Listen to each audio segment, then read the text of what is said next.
Здравствуйте, в эфире «Чегемская правда». Сегодня мы будем говорить опять о наболевшем. В гостях у нас Адгур Арзанба, руководитель оппозиционной организации «Абхазское народное движение». Адгур, вот отталкиваясь от съезда Арва, я слушал твое выступление о нем. Здравствуй. Добрый день, да. Я слушал выступление, и в основном мне показалось, что, в общем, это такая не классическая речь оппозиционера, то есть время напряженное, вокруг везде полыхает, и нам нужно подумать о единстве, об обороне. Ну, то есть вот в этом контексте я услышал. И я бы хотел бы, может быть, расшифровал бы позицию, допустим, вот в твою позицию вот по этому вопросу. Что значит там, давайте договоримся о чем-то. О чем нам договариваться внутри абхазского общества? Добрый день, Инал. Действительно, на съезде ветеранской организации Арва звучали такого рода мысли. Это не только мои мысли, это в выступлениях и ветеранов войны такого рода опасения были высказаны. И, честно говоря, если возвращаться ретроспективно, то ветеранская организация Арва, если взять последние несколько лет, то я думаю, что они нигде не ошибались, потому что это в марте 2021 года первая организация на своем съезде озвучила вопрос отставки экс-президента. И целый перечень вопросов, которые могут возникнуть, если это не произойдет. И мы, кстати, вот на днях с председателем Тимуром Иосифовичем пересматривали резолюцию того съезда 5-летней давности. И все худшие прогнозы, которые были озвучены тогда, они оправдались. Я это говорю к тому, что слово ветеранов, оно должно быть все-таки ключевым. Потому что эти люди не на словах, а на деле прошли войну, знают, что такое война, знают, что такое опасность. А в данном сегодняшнем контексте действительно мы исходим из чего? Мы не утверждаем, что 100% завтра будет война. Но процент вероятности достаточно высок. Нас учили в школе, в университете таким образом, что если есть один из сценариев самый плохой, его надо брать за основу. Особенно, когда это касается безопасности страны, безопасности народа. Поэтому, исходя из этого, и мы призываем и говорим о том, что сейчас приоритет номер один – это приоритет, который обеспечит наше безопасное существование на десятилетия вперед. И если мы говорим о безопасности, эту безопасность невозможно обеспечить в условиях, когда есть внутреннее политическое иное противостояние. Поэтому мы считаем, я тоже присоединяюсь к этому мнению, что сейчас не время для вот этих политических склок, игр. Необходимо сплотить общество, и приоритет номер один – это самооборонная защита. Если говорить о самообороне, да, мы общаемся и с профильными структурами, имеем доступ к разного рода информации, о которой здесь я публично говорить не могу, но ситуация на сегодняшний день следующая. Отразить агрессию врага мы в состоянии. Это я могу ответственно заявить. Наша готовность к тому, что если на нас нападут, выстоять мы сможем. Но мы не готовы на том уровне, чтобы на нас даже нападать никто не думал. Это разный уровень подготовки. Мое мнение, что мы можем сделать еще дополнительные шаги, которые позволят нам полностью обеспечить нашу безопасность при разного рода стечении обстоятельств или прогнозов. То есть и враг даже и помыслить не должен нападать на нас. Что касается Грузии, я там тоже сказал, мы не настроены враждебно кому-либо. Уже прошло 33 года. Атаковать туда не собираемся. Да, мы нападать ни на кого не собираемся. Территориальных претензий никому не имеем. Мы живем в рамках своих исторических границ.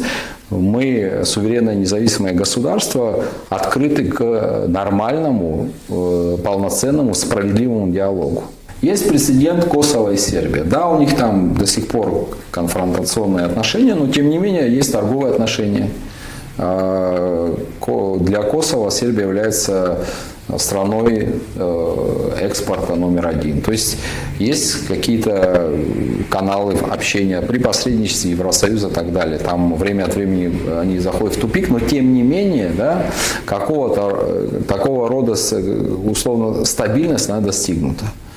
Опять же, мы не настроены с кем-то воевать, мы не хотим войны, но готовиться к войне нужно, потому что то, что происходит в мире вокруг нас, ну, я думаю, что сегодня не надо быть экспертом, чтобы понимать, что ситуация выходит полностью из-под контроля.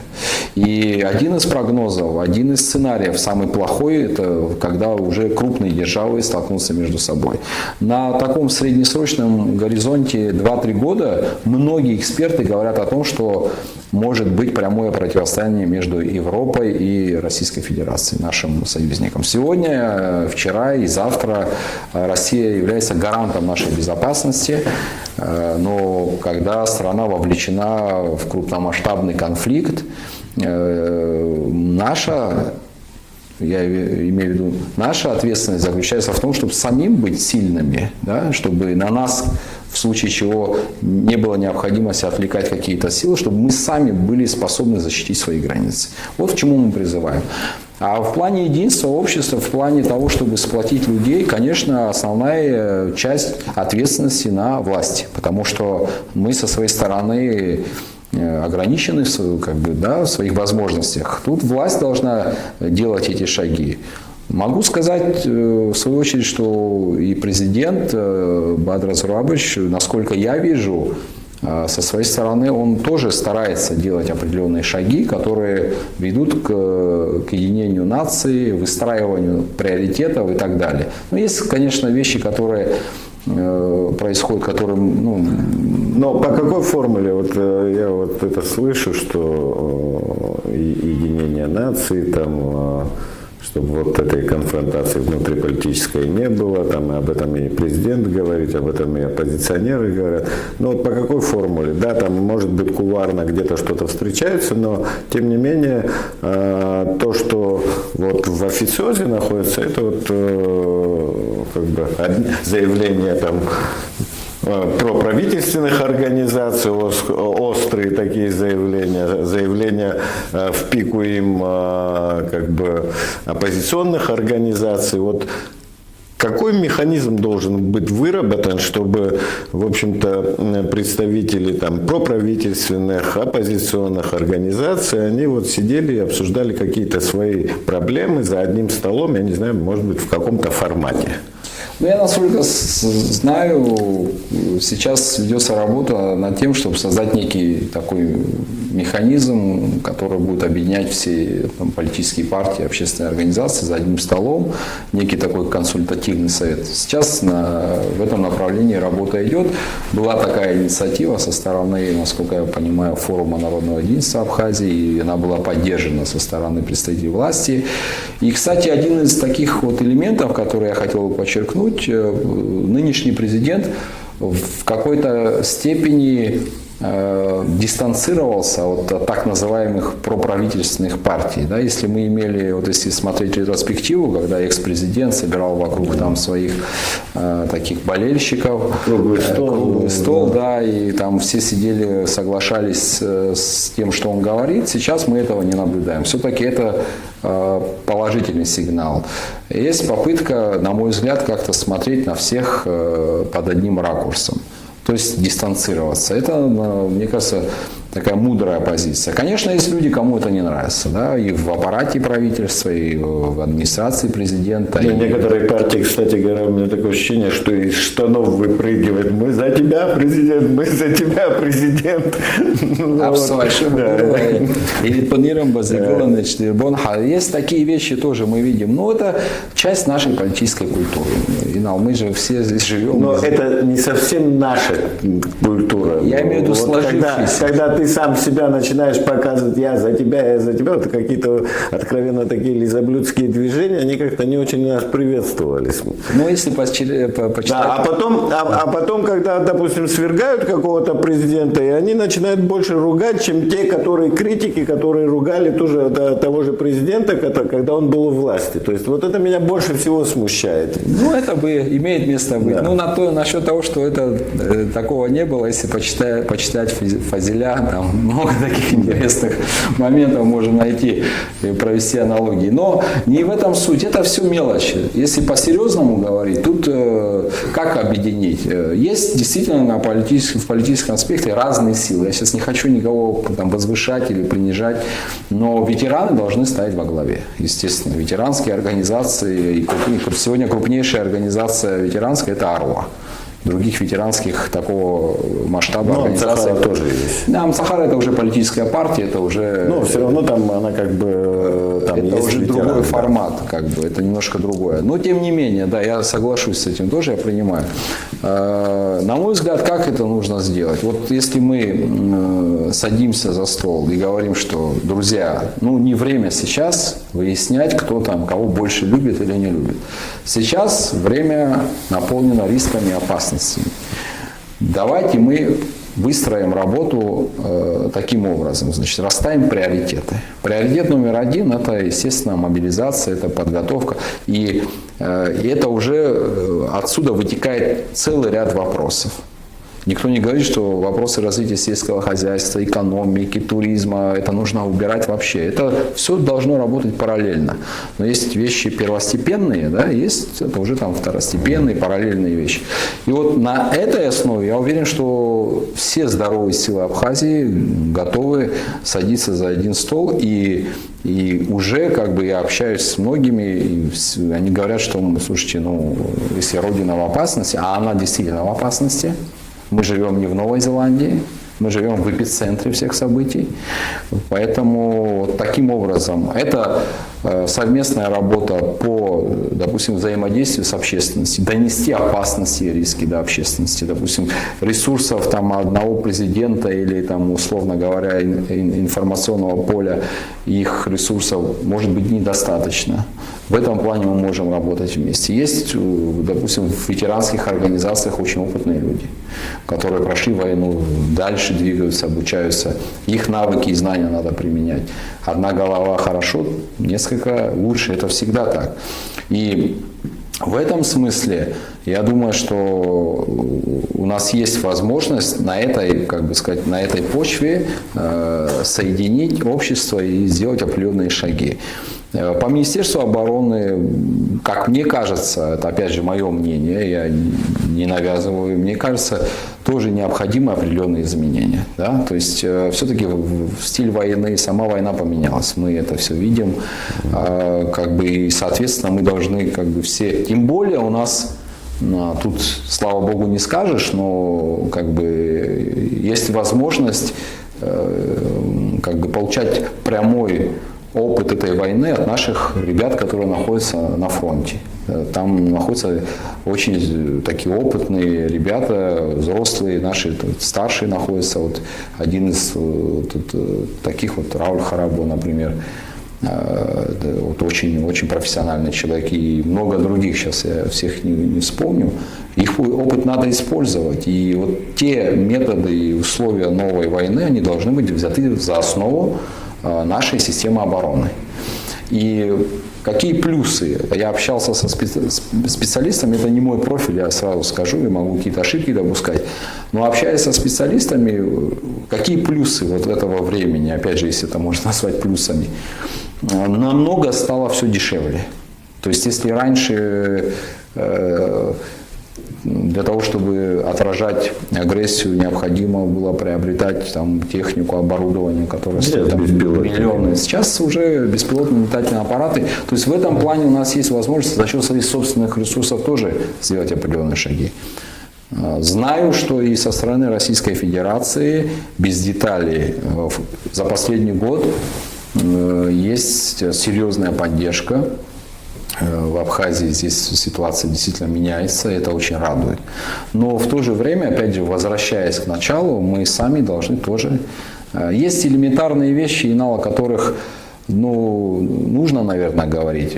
Каждый гражданин, у нас не может быть концепции армия отдельно, там, условно говоря, фронт отдельно, там, народ отдельно. Нас так мало, что у нас одна концепция – это абхазская армия – это абхазский народ. Каждый гражданин должен быть участником сопротивления там, и в тылу. И каждый участник процесса должен знать, что ему делать там, в случае развития событий таким образом. Пока я вижу, что охват маленький.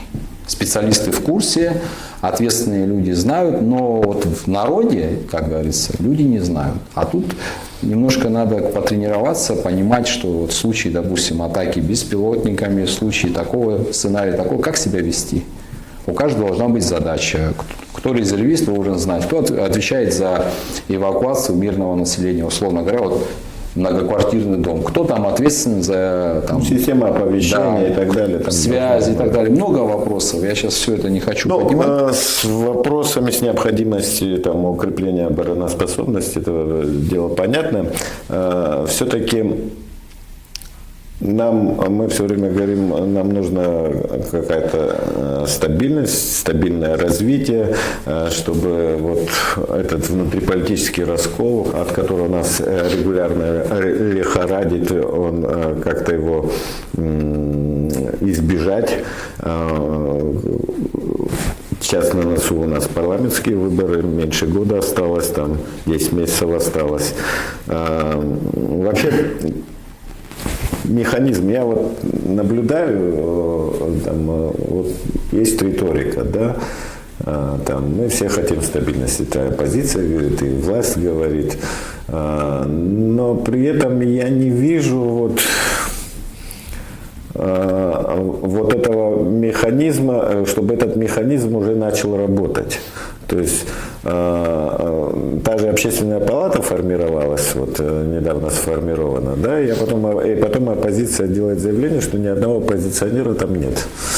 То есть вроде бы там сам институт общественной палаты, он по большому счету ничего не решает, никаких механизмов он там не имеет, не является какой-то ветвью властью, полномочия ограничены. Да, полномочия, в общем-то, такие чисто представительского характера, скажем. Но тем не менее, то есть даже площадка. Площадка, но не более, но эта площадка могла бы стать именно площадкой, где разные политические группы, разные политические силы могли бы дискутировать, обсуждать, спорить и так далее и тому подобное. Но сейчас парламент. Да, парламент. И мы всегда на парламент смотрим, да, там бывает, когда такая некая стабильность, парламент, он однозначно в любом случае всегда поддерживает власть, да, там может быть даже до часа X. Да, до часа X и в таком огромном большом количестве, да, что можно даже поменять конституцию, да, голосов хватает.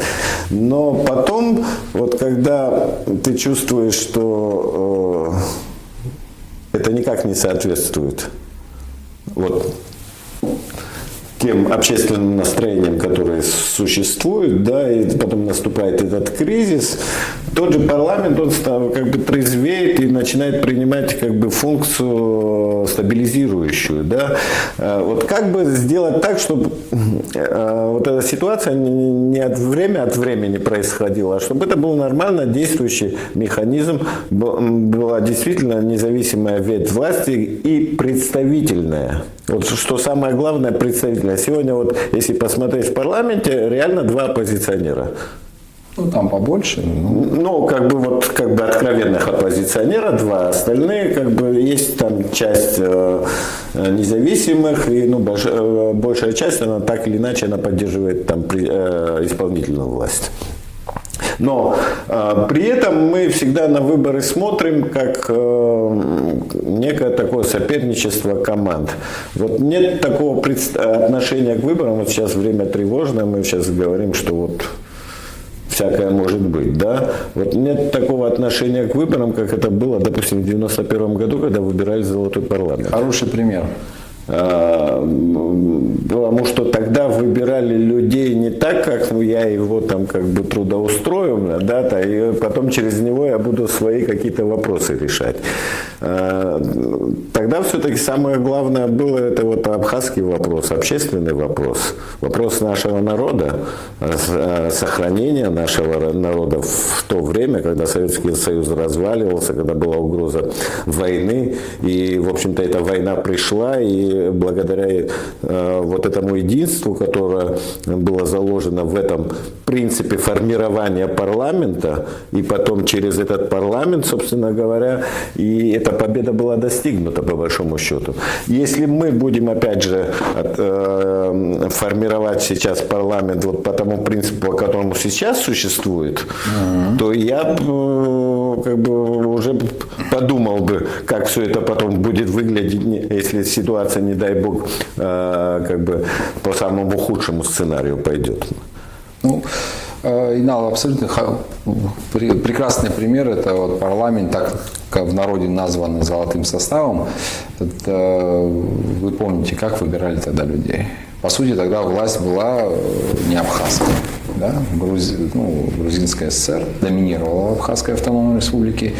Вот кто занимался отбором этих людей? Не власть. Это вот народные массы, сплотившись воедино, они определяли, чувствуя опасность. Вот сегодня я вижу, почему об этом мы с вами выше говорили, почему я сегодня здесь сижу и пытаюсь там донести. К сожалению, пока не вижу в обществе, во всех слоях общества необходимого уровня осознания той опасности, которая существует в мире. Вот это, к сожалению, отсутствует. И вот отсутствие вот этого осознания, оно уже порождает как бы такое праздное отношение к, в том числе, формированию будущего состава парламента.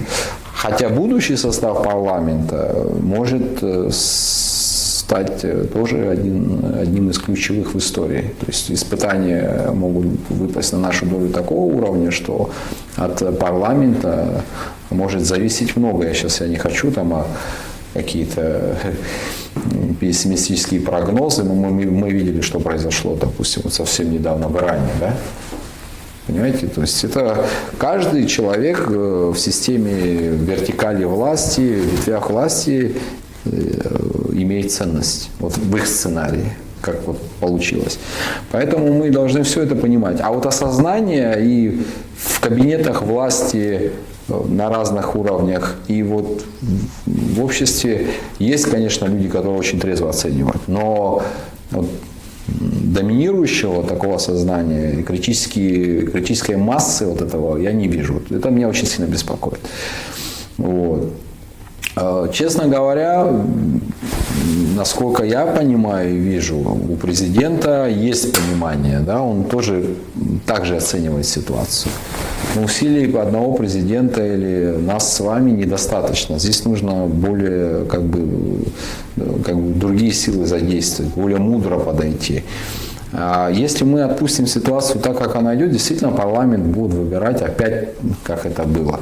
Ну вот если этот созыв взять за основу, ну давайте вот тот же кризис, который в ноябре 2024 года, ну какие депутаты парламента, 35 депутатов, сколько из этого числа людей стали участниками этого процесса, переговорной группы, допустим. Там были депутаты, которые проявили инициативу, там группа депутатов, которая ездила к экс-президенту, общалась здесь, находила пути. То есть это люди, которых во всяком случае воспринимали и там, и здесь, да?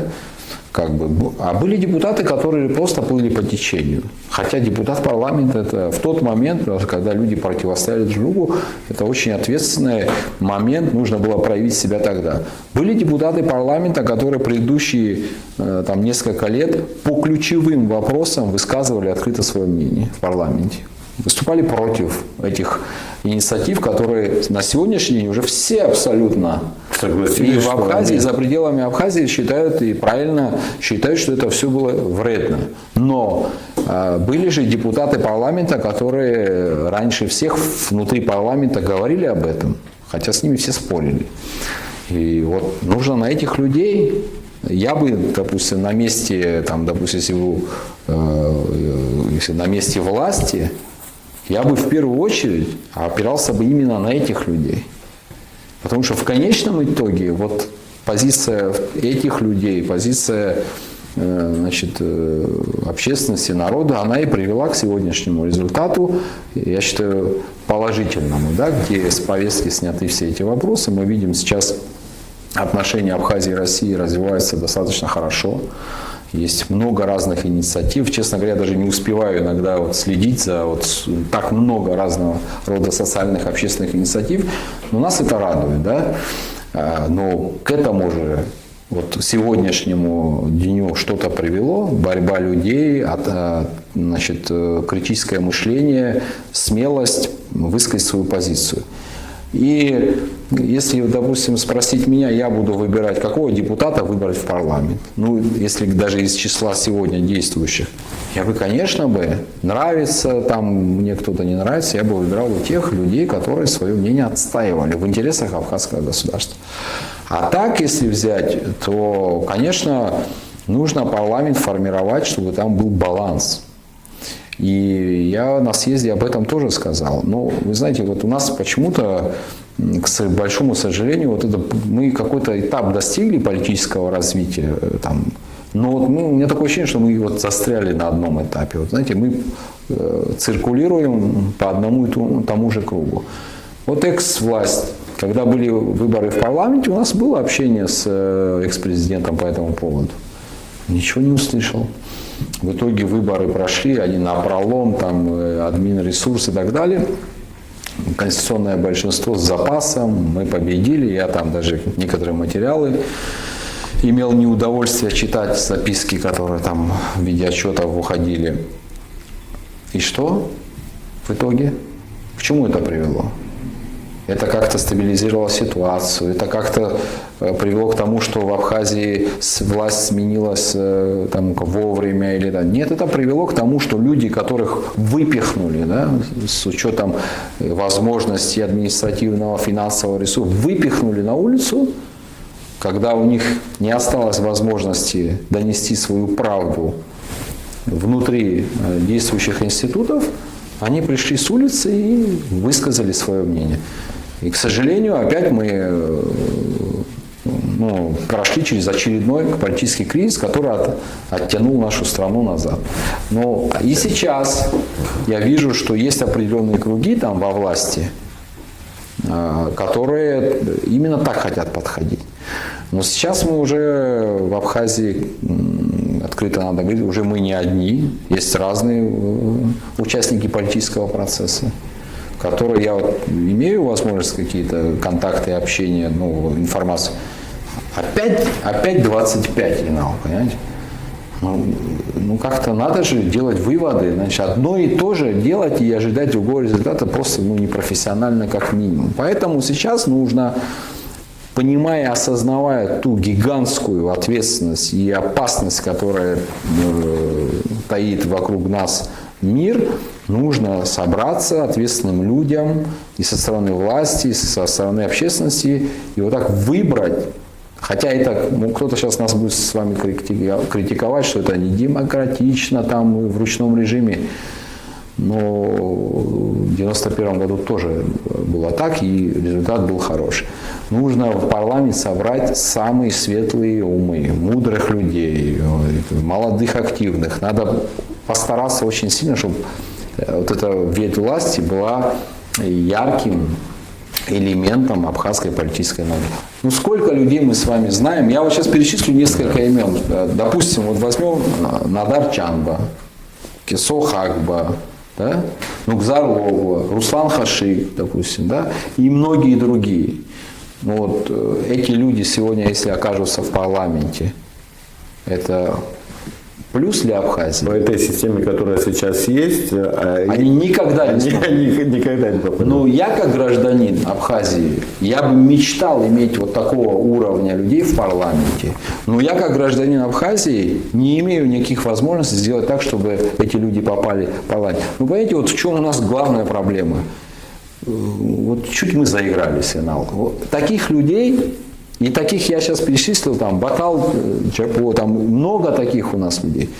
Таких людей мы все должны прийти и упрашивать, чтобы они пришли туда, а не так, как сейчас, чтобы они пойдут на выборы, еще им надо ходить, там, какие-то инженерно-технические манипуляции осуществлять у себя на участках, чтобы кто-то за них соизволил проголосовать. Ну, видишь, у нас сбилось все это. Сбилось. И мы сегодня в парламенте, когда иногда, люди уже и потеряли интерес многие к этому институту. Почему? Потому что все в наших руках, но нам надо соорганизоваться по-умному. Вот таких людей надо выбрать, и надо нам с вами их просить, чтобы они пришли в парламент. И у нас такие люди есть. И молодые есть активные ребята, надо их ответственных людей. И президент Бадр Азарович Гумба в этом смысле первый заинтересован должен быть. Это потому, что у него будут люди, это его правая рука, если грамотно и правильно все сделать. Это он с ними сможет развить ответственность в случае чего. Он сможет с ними консультироваться. Он через них будет иметь реальную картину общественного настроения и мнения. Они, соберешь ты, вот было же у нас, соберешь ты людей, которые во всем с тобой согласны. Да, это приятно, я понимаю, это комфортно, когда ты что-то говоришь, все хлопают, это кому-то нравится. Но мы же не в цирке с вами. Недолго. Да. Мы же с вами не в цирке, у нас большие сложности, у нас вообще страна разрушена. Мы к этому ко всему привыкли, конечно, но у нас разрушенная страна, у нас колоссальное количество проблем. А ощущение такое, и не просто ощущение, мы просто заигрались в чудинал. Заигрались до такой степени, что просто комично наблюдать за некоторыми эпизодами нашей жизни. Меня сильно беспокоит то, что происходит, я искренне скажу. Я очень переживаю за все процессы, которые происходят вокруг нас, внутри нас. И сейчас... Для меня сейчас на самом деле не важно все там, кто за кого, кто за меня голосовал, кто за того голосовал. Я готов это все убрать. Я и делал обращение публично, искренне делал. Если где-то моя помощь нужна как гражданина, я готов. Мне не нужны никакие ни должности, ничего. Я очень переживаю. И я не один такой. А есть ли какое-то взаимодействие вот сейчас, или там сигналы, я не знаю, какие-то переговоры, там, встречи, разговоры и так далее? Это понятно, в официозе этого нет, я говорю, там всегда абхазская политика, она делается в кулуарах. Я так скажу, мы с Бадрой Зурабовичем Гумба люди одного поколения, и мы давно друг друга знаем. И как я уже говорил публично, у нас всегда были хорошие отношения. Несмотря на то, что мы были оппонентами, 2 раза, можно сказать, он баллотировался в качестве вице-президента первый раз, сейчас в качестве кандидата на пост главы государства. Но несмотря на все вот эти перипетии политической жизни Абхазии, у нас достаточно такие ровные, стабильные, я бы сказал, даже теплые отношения сохранить нам удалось. И потом мы же в Абхазии живем, у нас все переплетены, и там родственное, такое, и иное, у нас все это переплетено, и есть взаимопонимание. И я еще раз говорю, а вот эта оценка, о которой я говорю, я вижу, что и там она тоже присутствует. Если бы она там не присутствовала, да, если бы я видел бы, что действующий президент пошел по вот этому пути, который был, то сегодня у нас была бы совершенно другая риторика, и сегодня у нас была бы совершенно другая действительность в стране. И намного жестче мы бы себя вели, даже нежели при экс-президенте, потому что ситуация очень критичная. И сейчас, вы видите, этого нет. То есть и съезд прошел достаточно такой, конечно, не без критики, но в довольно такой конструктивной форме. Поэтому есть определенное взаимопонимание. Конечно, еще раз говорю, есть силы, есть люди, которым это не нужно. Они всегда... Уже 20 с лишним лет это происходит в Абхазии. Вот в этой, вуду люди, которые научились ловить воду в мутной воде, рыбу, и они уже настолько навыки своим детям передают. То есть это уже из поколения в поколение. Эти люди никак не успокоятся. Но сейчас ситуация не та. Сейчас надо это все отодвинуть в сторону и, оценивая реальные риски, угрозы, двигаться вперед. А потом разберемся, это уже, дай бог, чтобы была стабильность, дай бог, чтобы мы смогли горизонт планирования расширить. Сегодня горизонт планирования даже для сверхдержав, он на неделю вперед, никто даже не... Вот кто сейчас может нам с вами ответить, будет ли эскалация дальнейшая в Иране? Будет ли применено тактическое ядерное оружие в отношении Ирана? Ни один человек в мире этого не знает. Да и сам Трамп не очень знает. Я думаю, что да. Поэтому мы смеемся, но на самом деле это очень серьезная вещь. Вот в таком мире мы живем. И я хочу, чтобы вот это, мы почему повторяем с вами это много раз, я хочу, чтобы это осознание пришло ко всем нам. Мы не на отдельной живем планете, не в Новой Зеландии с вами живем, хотя и там тоже сейчас коснулось, там, вот, с топливом у них проблемы и так далее. То есть даже находясь там вдали от всех, даже к ним вот прилетело. Поэтому, а что касается вот тех людей, там, скажем, вот этих прослойки нашего общества, это не только во власти они есть, которые всегда хотят что-то вот половить рыбку. И сегодня я тоже какие-то отлавливаю какие-то сигналы о том, что вот оппозиции нет, все мы там, опять это иллюзии. Это, кстати говоря, регулярно происходило. Вот опять же, начиная с 2004 года, всегда любая власть в какой-то момент теряла ориентиры, и она говорила, что вот оппозиции, собственно говоря, сейчас нет. Да? Да. И это самоуспокоение, оно приводило через какой-то короткий промежуток времени к очень таким драматичным последствиям. В этом плане даже иногда кажется, что чем больше оппозиция заявляет о себе, тем более спокойнее должно быть для власти. То есть, когда ты молчишь и говоришь о том, что молчишь и как бы это воспринимает, как у нас все хорошо, то есть это всегда создает потом проблемы, потому что иногда когда общество не доносит своих сигналов до власти, и это потом приводит к фонтанированию, к извержению вулкана. Закупорка происходит. Да. И мне кажется, то, что сейчас, допустим, условно говоря, оппозиция не так активна. Не так агрессивна. Агрессивна, да. И это вообще хорошо, что сейчас она не агрессивна по другим, мне кажется, моментам. Да? То есть все-таки сейчас не время, думаю, для внутренних дрязг. Вокруг все полыхает, и нам нужно, наверное, какие-то новые импульсы найти в своем развитии, не только в сохранении своего государства и в развитии нашего суверенитета, то есть найти новые импульсы. Мне кажется, мы давно потеряли те ориентиры, те маяки должны быть, к чему мы стремимся. Я пытаюсь понять, к чему мы стремимся. Да? Иногда сводится к мысли, то есть я в риторике наших некоторых политиков вижу, они пекутся, а что, благосостояние улучшится, еще придут, я не знаю, инвестиции сюда и так далее. Это может быть даже огромная страна, как Россия, не только Россия, те же Штаты, они уже выбирают, какие инвестиции могут прийти, какие не могут прийти, говорят о своей безопасности. А мы маленькая страна, маленький народ. Другой страны, где абхазы проживали бы, собственно говоря, и назывались бы абхазами, нет. Ну и не будет. И не будет, да, в Турции живет нас 500, хотя там, я не знаю, там во время выборов говорили про турецкость абхазов, но вообще-то это такая глупость, живет 500 000 абхазов, да, ни одного абхаза сейчас по имени, фамилии не найдешь в Турции.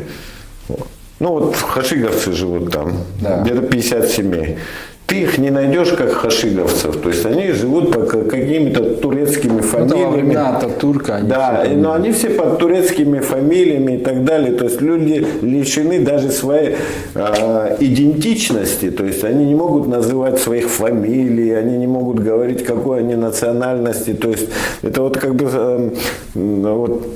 насколько это было цинично обвинять там какую-то часть нашей абхазской элиты в том, что они стремятся в Турцию, да, то есть мы знаем, что это такое Турция, да, то есть я к чему это говорю, что мы должны иметь все-таки какие-то вещи, к чему мы стремимся. Мы стремились во время войны, чтобы выиграть эту войну. После войны мы стремились в этой блокаде, в этой сумасшедшей разрухе, да, как-то выстоять, да, собраться и дальше уже тихо-тихо выстраивать это государство. Потом мы стремились к тому, чтобы признали нашу государственность. И тоже признали. Но дальше мы, как кажется, это мобилизованности внутренней мы лишились. Да, вот о чем мы с вами выше говорили. Да. И пошли уже, собственно говоря, такие когда мы... Инерционные движения и людей, которые решают абхазские дела, то есть они по каким-то хачапурным делам, по какому-то хачапурному принципу выбираются, что в правительство, что там в парламент, да на любое место, оно воспринимается как некое хлебное место.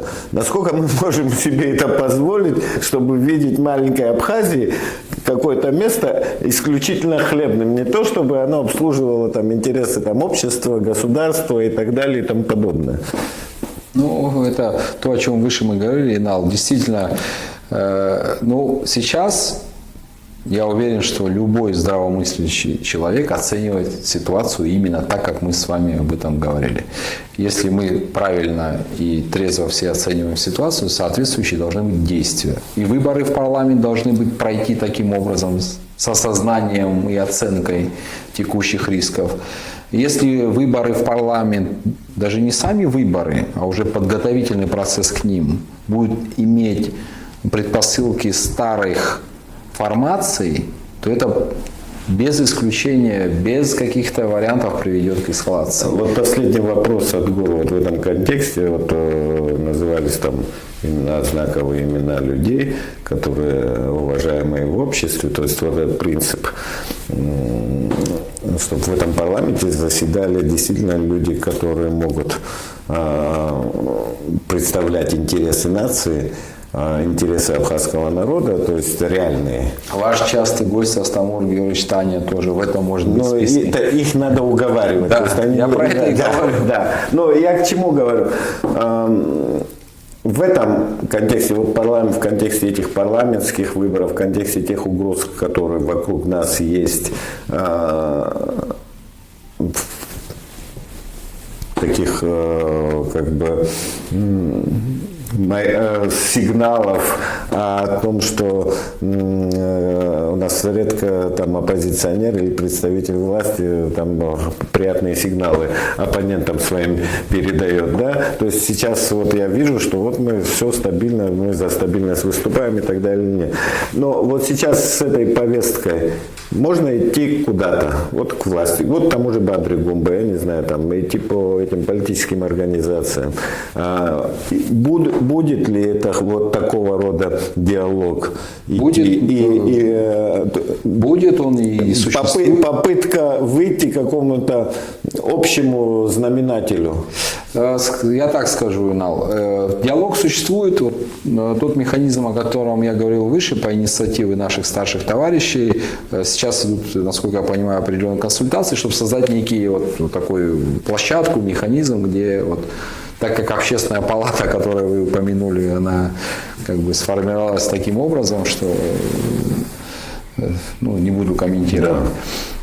Там много уважаемых людей, действительно, которые переживали, чтобы было все по-другому, но там большинством голосов, поэтому не об этом. Есть определенный сигнал, есть определенное телодвижение, и я надеюсь, что мы будем услышаны, и это не в интересах нас, и не в интересах тех людей, которых я сейчас называл, и я, может, кого-то не назвал, пускай никто не обижается, у нас действительно очень много достойнейших людей с колоссальным опытом, с колоссальными навыками и патриотизмом. И этих людей мы действительно должны просить. Но это не им надо. Конечно, им это надо, да, чтобы в Абхазии все было хорошо, но мы должны действительно упрашивать этих людей, чтобы они возглавили эту ветвь власти. Да и в исполнительной власти должны быть такие люди. Мы сегодня в исполнительной власти, есть, да, там. В исполнительной все-таки это исполнительная власть более должна быть мобильной, там должны быть молодые, идейные, которые идут в ногу со временем. Парламент, он должен быть все-таки, мне кажется, более опытным, более представительным. Согласен. По поводу молодых и идейных, тут тоже надо очень аккуратненько. Но тоже надо искать. Нет, я не говорю, что там... Человек считается молодым до того момента, до того времени, пока он учится. То есть я встречал людей, которые там за 80 лет, и они фонтанируют такими идеями, мыслями, которые мне, молодому относительно человеку, и недостижимый уровень. Поэтому тут уже время немножко поменялось. А сигналы есть. Определенные какие-то там мозаику можно собрать. Вот эта площадка условная, да, если желание будет со стороны власти, а с нашей стороны желание есть. И возвращаясь к тем иллюзиям, Инал, есть, я знаю, определенных там деятелей, несменяемых, которые считают, что там оппозиции нет, и иллюзиями себя и всех окружающих пытаются. Не нужно конструктивную позицию активной части общества, конструктивную государственную позицию, нашу, в частности, воспринимать как некую слабость и так далее. Мы оцениваем текущие опасности и риски. Вижу, что и президент оценивает таким образом. Но между нами и президентом есть много-много разных слоев.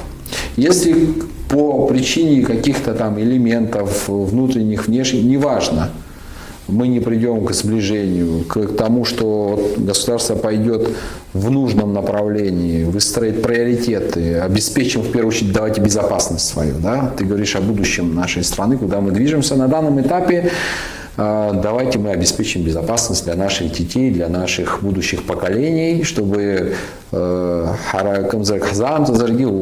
чтобы для них хотя бы как минимум сохранить эту страну.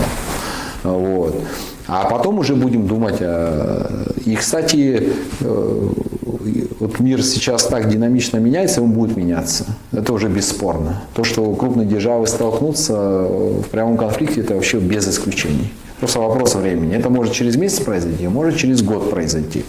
Но то, что уже пошло, то есть передел мира, право сильного, кто сильнее, тот и прав, этот процесс запущен безвозвратно, это факт. Чем это закончится, никто не знает.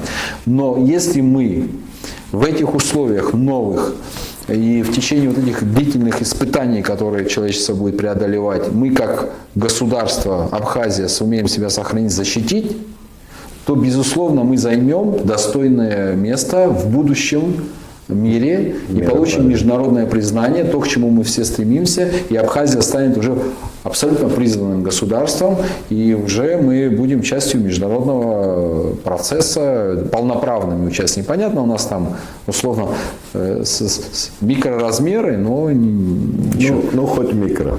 Да, в этом смысле, завершая, мы про грузин говорим все время, вот меня всегда удивляет, у них в Конституции в последней статье написано то, что они стремятся в Евросоюз там, и так далее. иногда противоречия. Да? Они стремятся в Евросоюз, в рамках которого существуют такие там, микрогосударства, как Лихтенштейн, да, там, Монако, Андорра и такие. Люксембург, да, и эти государства существуют там, и никто не хочет их там захватить, не отнять. То есть туда они стремятся. Но сами признать то, что здесь, как бы принять тот факт, что здесь может быть небольшое государство, маленькое, уютное, красивое государство под названием Абхазия, они этот факт принять не хотят. Но в конце концов, вот, я думаю, что наши грузинские соседи тоже, кто-то будет смотреть наши интервью, ну давайте уже заканчивать, да, вот опять же эти иллюзии строить.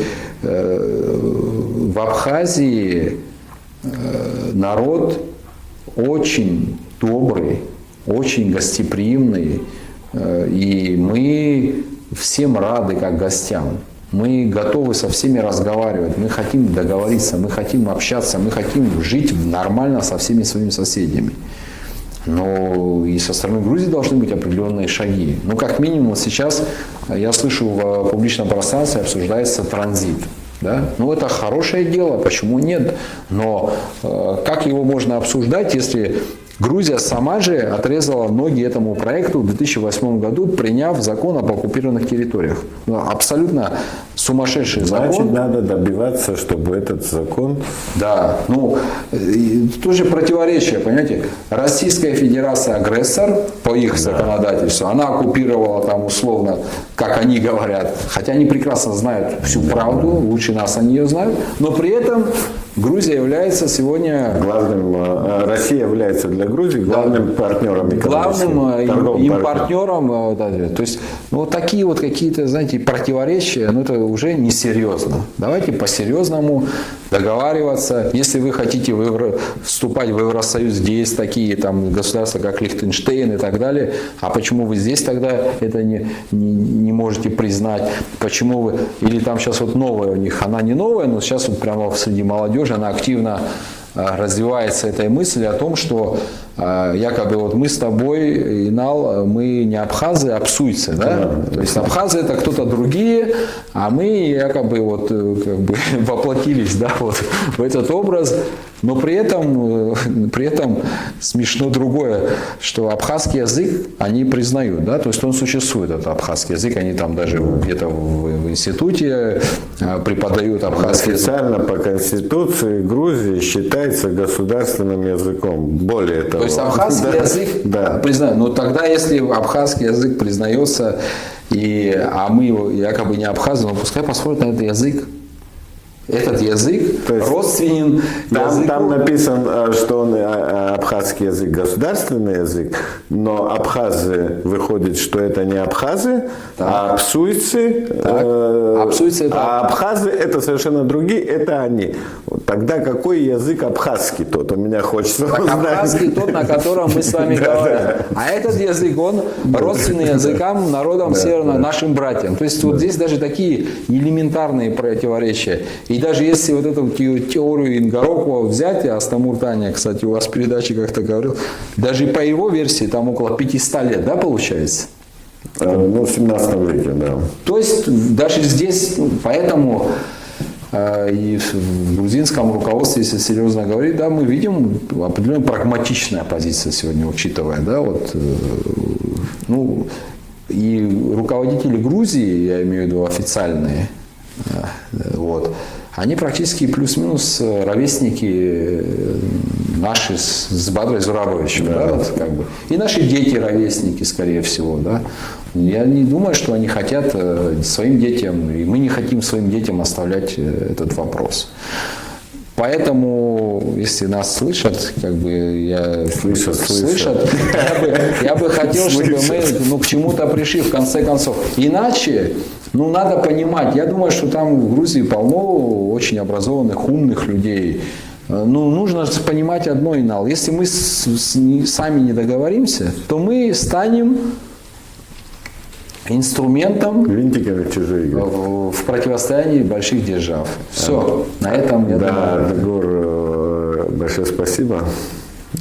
за эту беседу. Я надеюсь, вообще то, о чем мы сегодня говорили, о необходимости внутриполитического диалога ради и сохранения Абхазии, ради развития ее Абхазии, ради того, чтобы быть готовым ко всему в этом неспокойном мире. Я благодарю. До свидания, счастливо, до новых встреч. Спасибо большое. Спасибо. До свидания.